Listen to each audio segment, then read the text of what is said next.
Arrival makes a daring promise that language can change not just what you say, but what you can know. It treats first contact like lab work, then leaps into a time story. That combination is why it's so teachable. Denis Villeneuve's film, released in 2016, drops 12 immense alien vessels at scattered sites around Earth. They hover in silence, from Montana to China. The United States brings in linguist Louise Banks, played by Amy Adams. Physicist Ian Donnelly, played by Jeremy Renner, joins her. Their job is not to defeat the visitors, it is to understand them. Humans nickname the beings heptapods, towering, seven-limbed shapes behind a transparent barrier. That barrier matters, because the film starts with an unusually procedural idea. There is no magic translator. There is no quick math trick that solves meaning. Communication is treated as uncertain, slow, and politically dangerous. One of the strongest insights is also the simplest. You cannot begin with, "What is your purpose on Earth?"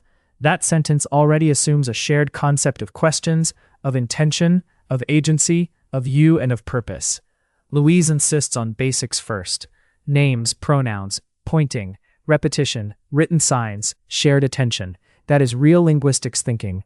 A sign is not a label glued to an object. Meaning comes from use, context, and interaction.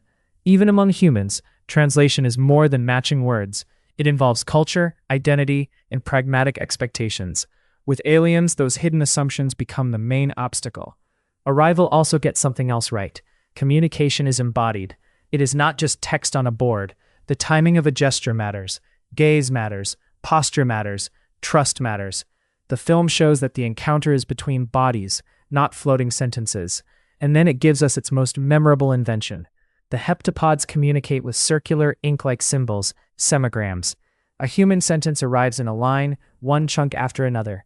A heptapod semigram is composed as a whole. It has no obvious beginning, middle, or end. As an idea in semiotics, that's wonderfully alien without being random. Humans already use partly nonlinear symbol systems. Maps, diagrams, musical notation, mathematical expressions, chemical structures. Those systems encode relationships spatially, not only sequentially. Arrival extends that logic into a writing system where the basic unit is a unified semantic object. If you want a grounded takeaway, it's this. A writing system like that could change how you plan, how you compose, and what you pay attention to. It could reward holding an entire structure in mind before producing any part of it. It could encourage holistic thinking, where sequence feels less central. That's a plausible kind of cognitive pressure. The film's most important cautionary lesson shows up in one word. The heptapods send a message that gets translated as offer weapon. Governments panic. Military posture tightens. Data sharing phrase. Louise pushes back, arguing the term could mean tool, or method, or technology, or gift. That weapon versus tool crisis is a near perfect depiction of translation uncertainty. A symbol can appear in similar contexts and still mean very different things. It might refer to the actor, the action, the object, the relationship, or the outcome. It might be literal, metaphorical, ritual, technical, or strategically ambiguous. Even in human languages, single words carry baggage that dictionaries cannot fully pin down. The realism is not only linguistic, it is institutional. Decision makers want crisp outputs from uncertain models. They ask for a translation, not a range of hypotheses. But early translation should come with confidence levels, alternative readings, and explicit assumptions. If the world is one mistranslated noun away from war, then the translation pipeline is not robust enough for policy certainty. Arrival's depiction of global behavior under uncertainty also rings true. Even without an attack, the ships destabilize everything. Media speculation accelerates. Crowds panic. Governments restrict information. Rival states start treating translation as strategic intelligence. Cooperation forms, then fractures. In a real first contact event, information would instantly become leverage. Now the film is still generous about how quickly meaning becomes stable. Compared to most science fiction, it's admirably slow. You see whiteboards, repeated sessions, disagreement, and pressure.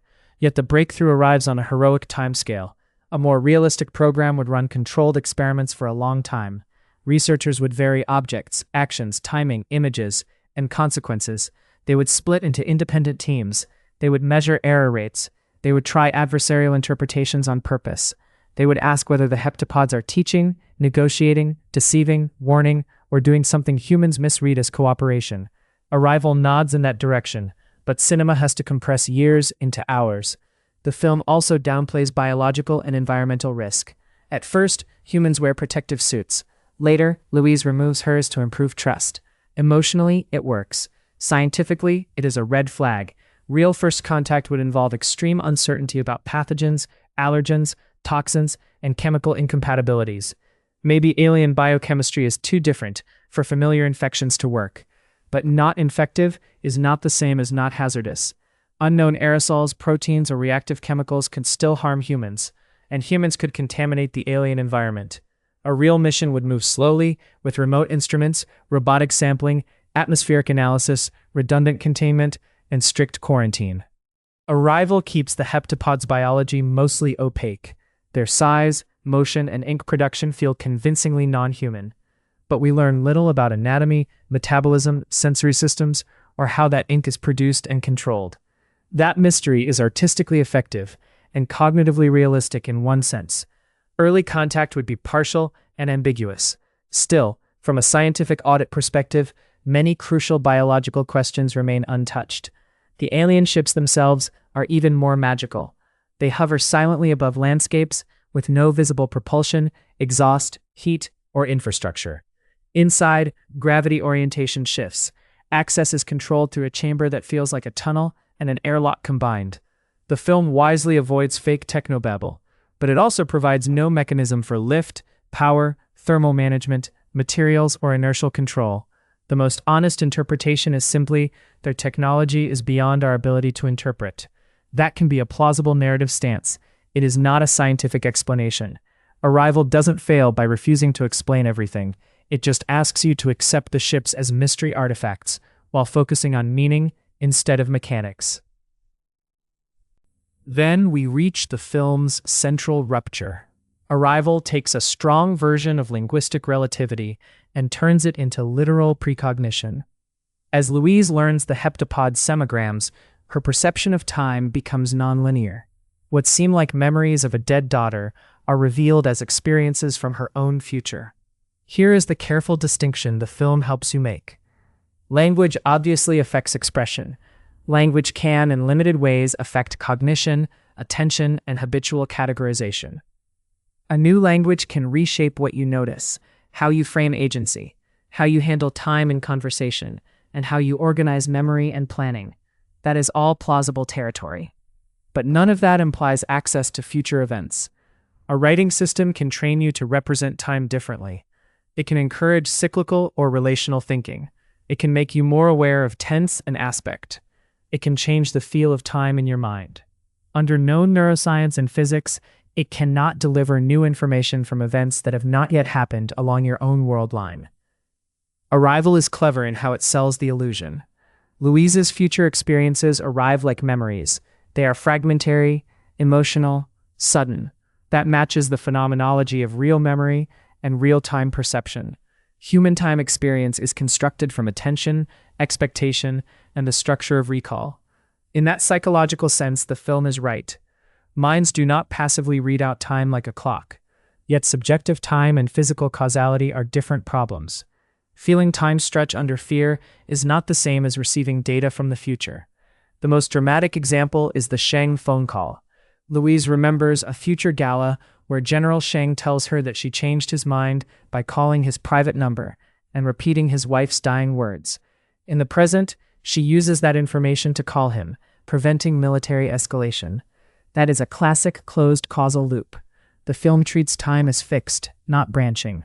Louise is not changing the future. She is fulfilling it. Narratively, it's beautiful. Scientifically, it raises the problem of information without origin. In ordinary communication, information has a lineage. Someone observes something, encodes it, transmits it, and someone else interprets it. A phone number is assigned, written down, disclosed, intercepted, or guessed. A private phrase is spoken, recorded, inferred, or revealed. In Arrival, the decisive information seems to exist only because it is used, and it is used only because it exists. The loop hides the moment where that information is generated. It is an elegant narrative miracle, not a physically grounded mechanism. And that's what makes Arrival such a powerful teaching film. It is rigorous where most science fiction is lazy, and speculative where most science fiction is loud. Louise is not a generic genius. Ian's physics instincts matter, but he cannot replace linguistics. Military urgency clashes with scientific caution in a way that feels true. So here's the memorable implication to take with you. Arrival is a reminder that in first contact, the scariest weapon may be a confident translation of an uncertain word.